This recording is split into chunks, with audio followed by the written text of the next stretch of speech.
Water on Mars pictured. The European Space Agency, ESA, shares incredible images of Martian ice crater. RT reports the European Space Agency shared incredible composite image showing a 50-mile wide crater on Mars that is filled with water ice all year long. Budding future colonists hoping for a white Christmas on Mars will be somewhat disappointed, as the ESA has confirmed that sitting in the Korolev crater is in fact a thick block of ice, water ice, and not snow. The enormous 82-kilometer wide, 2-kilometer deep ice trap could still be good for ice skating, though.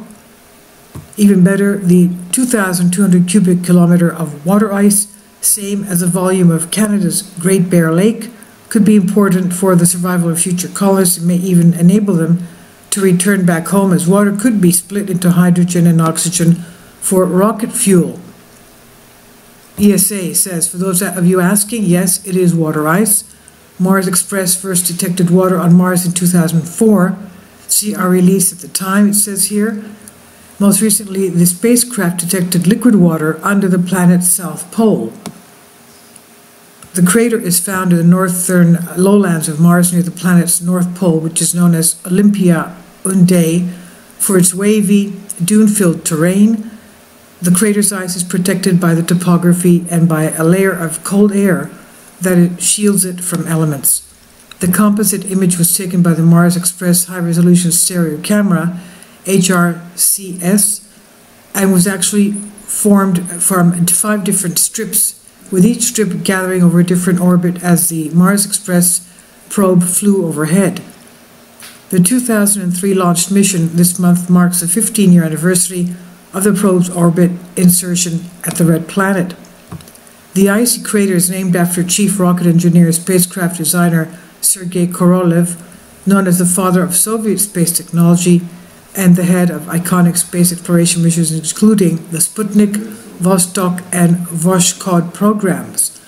A lesser-known fact is that Korolev dreamt about a flight to Mars for decades and was actually working on a rocket that would have brought man to the Red Planet, but who knows where this unfinished project might have ended if it was not for the Soviet visionary's untimely death in 1966.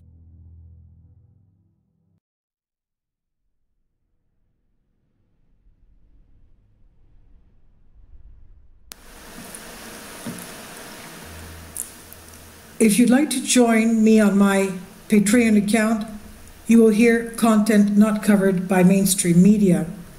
These riveting stories will be based on my research, and I will state my opinions and give my personal insight on diverse and controversial subjects and world events not covered by mainstream media, and not supported by YouTube guidelines. So whatever I have on my Patreon, most of those will not be on my YouTube channel. Please consider becoming a member today. More of the most significant and important videos will be on my Patreon channel. Your support helps me to continue my research and keeps this YouTube channel alive. And we depend on your support, your generous charity, because we help economically challenged families here in Athens, Greece, in Kapota, and we also help the young generation with university tuition and the community around our church. Thank you.